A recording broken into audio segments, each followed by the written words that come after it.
Welcome to the new class of International Human Resource Management.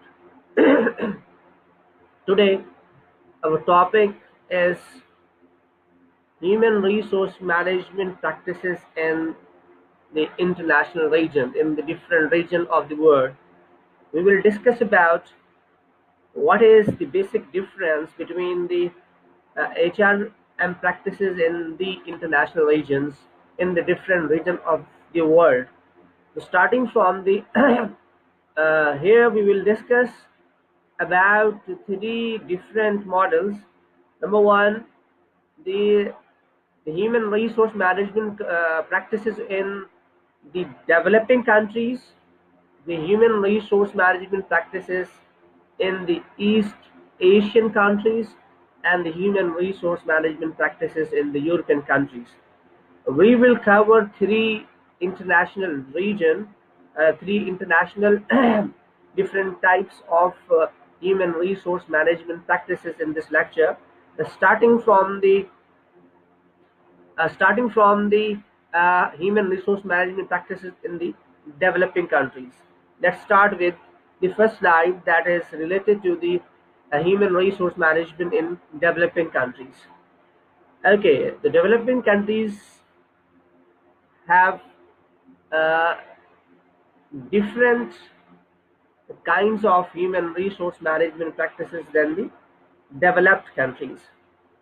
Starting from the one that is the top down management in the country, in the developing countries, there is always top down management approach. The decisions has been taken from the top, and then it is informed to the junior level position, and it is informed to the lower level position.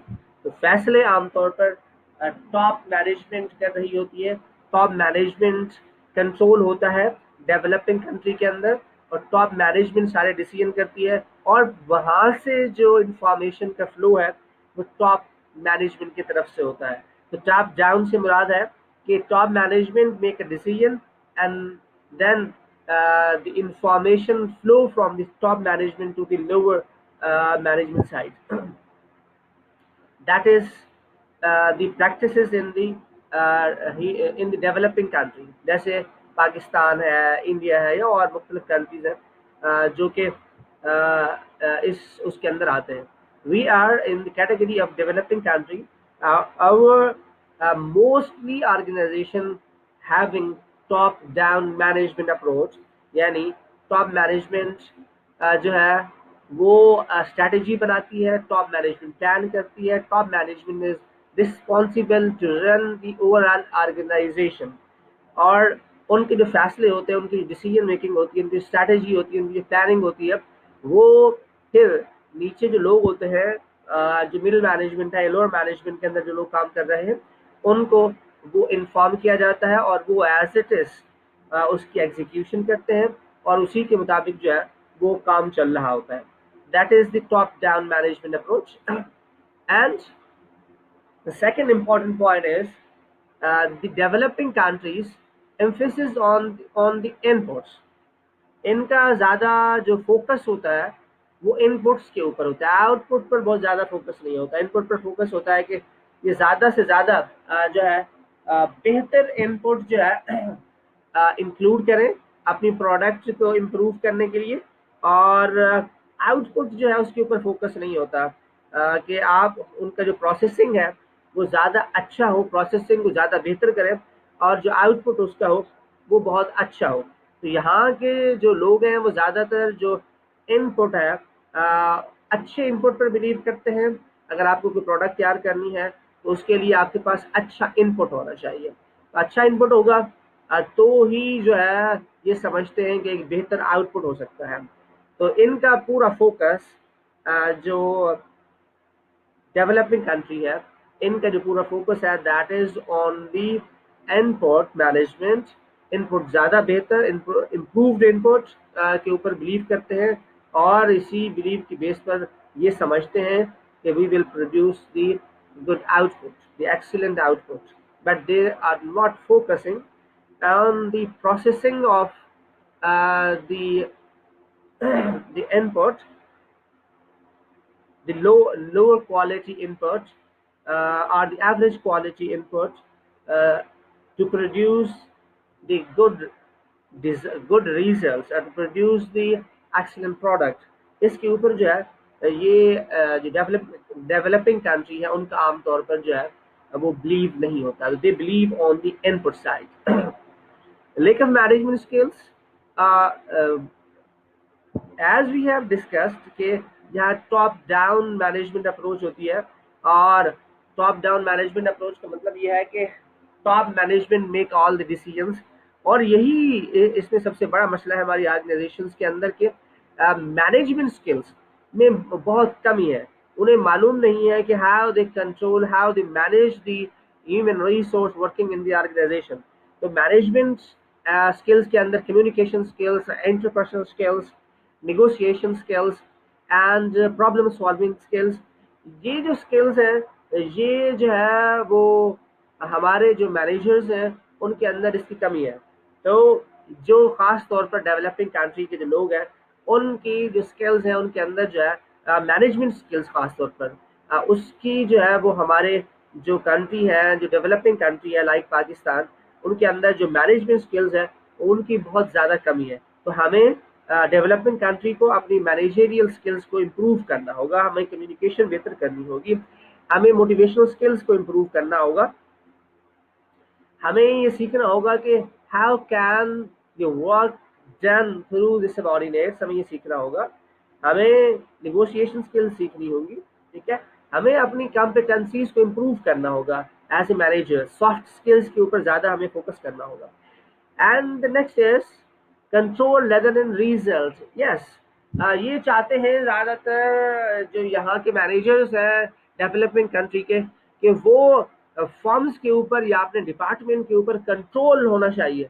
लोग उनको report करें, लोग उनके under में काम करें, उनके subordinate उनको ओबे करें, उनकी अथॉरिटी को तस्लीम करें, और वो इसी पर खुश होते हैं, बजाय इसके कि they motivate their subordinates, they work for the results. तो जैसा कि हमने ऊपर डिस्कस किया है कि ये आउटपुट पर बिलीव नहीं करते हैं, results is one kind of output. ये तो कंट्रोल पर बिलीव करते हैं, ये चाहते हैं कि जो लोग मेरे अंडर में काम कर रहे हैं, जो मुझे रिपोर्ट करते हैं, वो मेरे अंडर कंट्रोल रहें, मैं जैसा बोलूँ वैसा करें. तो और लेकिन ये इस बात पे नहीं करते कि भाई मैं उनको मोटिवेट करूं, उनको जो है अकाउंटेबल बनाऊं, उनको रिस्पॉन्सिबल बनाऊं, उनकी एम्प्लॉय इंगेजमेंट पर तवज्जो दूं, कमिटमेंट के ऊपर बात करूं, ताकि जो है वो रिजल्ट जो है प्रोड्यूस हो. तो रिजल्ट्स के ऊपर पाकिस्तानी या डेवलपिंग कंट्री के अंदर जो लोग हैं वो फोकस नहीं करते हैं. तो रिजल्ट्स के ऊपर फोकस करना चाहिए हमें, ताकि हमारे जो जो आउटपुट है वो बेहतर हो. तो यहाँ पर रिजल्ट्स के ऊपर जो है वो लोग फोकस नहीं करते, कंट्रोल के ऊपर फोकस करते हैं. ओके जी, उसके बाद है हमारे पास next, that is the employee alienations. Employee alienation से मुराद यहाँ पे ये है कि the culture of the company is that कि जो एम्प्लॉइज हैं उनके पास कोई पावर्स नहीं है, एम्प्लॉय एंगेजमेंट का कोई कंसेप्ट नहीं है. यहाँ सारी की सारी पावर जो है वो मैनेजमेंट के पास है. They are not believing on the participative management style in the organisation. तो एम्प्लॉइज जो है वो सिर्फ और सिर्फ ओबे करने के लिए है, नो इनोवेशन एंड क्रिएटिविटी. कोई एम्प्लॉय से इनोवेशन और क्रिएटिविटी के ऊपर जो है जो मैनेजमेंट है वो उनके आइडियाज को एक्सेप्ट नहीं करते, उन्हें इस तरह कल्चर प्रोवाइड नहीं करते कि वो अपनी क्रिएटिविटी, अपने आइडियाज को जो है वो ऑर्गेनाइजेशन की प्रॉब्लम सॉल्विंग के लिए इस्तेमाल करें. तो ये एक प्रॉब्लम है जो कि डेवलपिंग कंट्री के अंदर मौजूद है. Heavy bureaucracy. यस, तो यहाँ पे ब्यूरोक्रेटिक स्टाइल बहुत है. यहाँ पर लोग जो है वो डिक्टेटरशिप पर ज़्यादा जो है यकीन करते हैं. तो ब्यूरोक्रेसी जो है यहाँ पर जो है वो ज़्यादा जो है वो लोग उसके अंदर इन्वॉल्व हैं, यहाँ के लोग ज़्यादा बिलीव करते हैं ब्यूरोक्रेसी के ऊपर के ऊपर जो टॉप पर लोग बैठे हुए हैं, वो लोग जो है असल में कंपनीज को रन करते हैं और उन्हीं की बात को तमाम लोग नीचे तक जो है वो मानते हैं। तो ब्यूरोक्रेसी के ऊपर जो है, उसके अलावा इनएफिशिएंसीज, यानी यहाँ के लोग एफिशिएंट नहीं है, बहुत ही लेजी, और जिसको आमतौर पर लोग जो है वो कहते हैं कि कामचोर या वर्क एवर्स, उन्हें कोई काम दिया जाए तो वो उससे दूर भागते हैं और आराम से बड़े स्लो स्लो काम करते हैं, तो इनएफिशिएंट है बहुत। तो एफिशिएंसी जो है उसका पाकिस्तान के अंदर या डेवलपिंग कंट्री के अंदर बहुत फुकदान है। एफिशिएंसी को हम बेहतर कर सकते हैं, एफिशिएंसी को हम बेहतर करके अपनी कंट्री को बेहतर कर सकते हैं। Efficiency is very important. Then policy discrimination, तो हमारे यहाँ ज़्यादातर जो सिस्टम है, आप देखें तो अगर पाकिस्तान को ही देख लें तो यहाँ पर पॉलिसी डिस्क्रिमिनेशन होता है। यहाँ हर बंदा अपने जानने वाले की जॉब देता है, जो पंजाबी स्पीकिंग है वो पंजाबी को, जो सिंधी है वो सिंधी को, जो आमतौर पर उर्दू स्पीकिंग है वो उर्दू स्पीकिंग को, जो सराइकी है वो सराइकी को। तो ये जो है वो रीजन डिस्क्रिमिनेशन की बेस पर जो पॉलिसी डिस्क्रिमिनेशन है वो हो जाती है। तो बजाय इसके कि पॉलिसी को फॉलो करें, जो रिक्रूटमेंट की पॉलिसी बनाई गई है, जो ट्रेनिंग की पॉलिसी बनाई गई है, जो प्रमोशन की पॉलिसी बनाई गई है, उसको फॉलो करें, उसको ये फॉलो नहीं करते बल्कि उसको डिस्क्रिमिनेट करते हैं और अपने जो फेवरेटिज्म है वो उसके ऊपर ज़्यादा बिलीव करते हैं। तो फेवरेटिज्म को छोड़कर ज़्यादा जो है वो फोकस हमें करना चाहिए कि पॉलिसी जो आपने बनाई है उसी पॉलिसी को फॉलो फॉलो करना चाहिए, फेयर पॉलिसीज बनानी चाहिए और उन पॉलिसीज को इम्प्लीमेंट करना चाहिए। तो अगर हम ऐसा नहीं करेंगे, इम्प्लीमेंट नहीं करेंगे, तो there will be a problem for the company. और इस तरह जो है, तो ये कुछ जो है जो डेवलपिंग कंट्रीज हैं उनके प्रॉब्लम्स हैं जो कि मैंने आपके साथ शेयर किए हैं।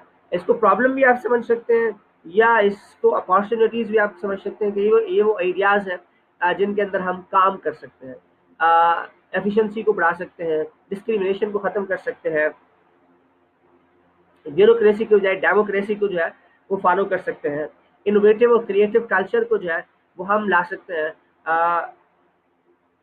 कंट्रोल प्रोसेस कंट्रोल के साथ साथ रिजल्ट्स के ऊपर भी हम अगर फोकस करें तो हमारे लिए ज़्यादा अच्छा होगा। मैनेजमेंट की स्किल्स खास तौर पर, क्योंकि यहाँ पर ओवरऑल जो रिस्पॉन्सिबिलिटी होती है वो कंपनी को रन करने की, वो मैनेजमेंट के पास है और उसी के पास ही स्किल्स नहीं है मैनेज करने की, तो it will be very difficult to manage the company. इसलिए जो मैनेजरियल स्किल्स हैं उसके ऊपर फोकस करना चाहिए और इनपुट के साथ साथ आउटपुट पर भी फोकस करना चाहिए कि बेहतर प्रोडक्ट प्रोड्यूस करें, अच्छी प्रोडक्ट प्रोड्यूस करें, ताकि वो प्रोडक्ट मार्केट में जो है लो कॉस्ट के ऊपर जो है वो सेल हो। टॉप डाउन अप्रोच जो है ये बहुत सारे डेवलपिंग कंट्री के अंदर मौजूद है, लेकिन डेवलप कंट्री भी ऐसे हैं कुछ जिसके अंदर जो है ये टॉप डाउन अप्रोच ही इस्तेमाल की जाती है। Even the American are using top down approach. तो इसके अंदर ऐसा नहीं है कि ये इसमें कोई बुरी बातें हैं या अच्छी बातें। हाँ, डेफिनेटली जो इसमें से अच्छा है उसको हमें अडॉप्ट कर लेना चाहिए और इसमें से जिसके अंदर इम्प्रूवमेंट की ज़रूरत है हमें उनको इम्प्रूव करना चाहिए। तो ये आपको बाकी मालूम है कि रिक्रूटमेंट का मैंने बता दिया है कि किस तरह डिस्क्रिमिनेटेड रिक्रूटमेंट होती है, कि पॉलिसी जो बनाई जाती है रिक्रूटमेंट से रिलेटेड वो इम्प्लीमेंट नहीं होती। यहाँ पर ज़्यादातर जो है फेवरेटिज्म के बेस पर जो है वो प्रमोशंस होते हैं, वही इंक्रीमेंट्स होते हैं। कोई प्रॉपर परफॉर्मेंस मैनेजमेंट सिस्टम जो है यहाँ पर अवेलेबल नहीं है, क्योंकि जो मैनेजर्स हैं वो उसे फॉलो नहीं करते और ना ही वो उसकी फेवर में है कि कोई ऐसा सिस्टम बनाया जाए जो कि परफॉर्मेंस ओरिएंटेड हो। इससे क्या होगा कि जो मैनेजमेंट है उसकी अथॉरिटी कम हो जाएगी।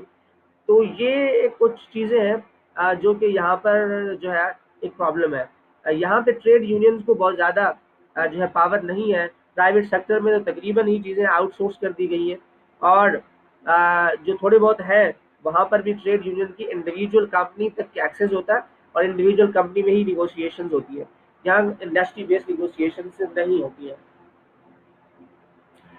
एचआर का जो यहाँ पे रोल है, वो आमतौर पर जो बड़ी कंपनीज हैं उनमें तो एचआर एक बहुत अच्छा परफॉर्म कर रहा है, और वो बोर्ड ऑफ डायरेक्टर्स का आमतौर पर मेंबर्स भी होता है। जब बोर्ड ऑफ डायरेक्टर्स की मीटिंग होती है, जब भी कोई कॉर्पोरेट स्ट्रैटेजी जो है डिजाइन की जाती है, उसके अंदर आमतौर पर जो है जो डायरेक्टर एचआर होता है या हेड ऑफ एचआर होता है, वो वहाँ पर एचआर को रिप्रेजेंट करता है।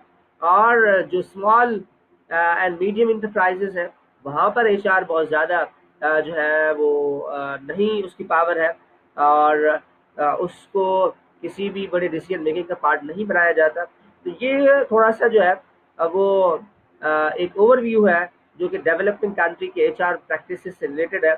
अब इसके अंदर कंट्री टू कंट्री वैरी भी करेगा ये। तो मैं अभी फिलहाल इस स्टेज के ऊपर हर कंट्री के ऊपर जाकर डिफरेंट कंट्री के ऊपर मैं डिस्कस नहीं कर सकता।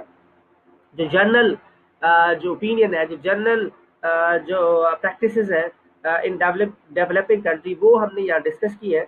अगर आप चाहते हैं कि individually country to country wise discuss करें, तो आप उसको जाकर उसको स्टडी कर सकते हैं, उसको देख सकते हैं, उसके ऊपर काम कर सकते हैं। अगर किसी का इंटरेस्ट है international human resource management practices के अंदर, तो you can go and search the different HR practices in the different country, but the more or less जो डेवलपिंग कंट्री है उनकी जो प्रैक्टिसेस है वो सेम है।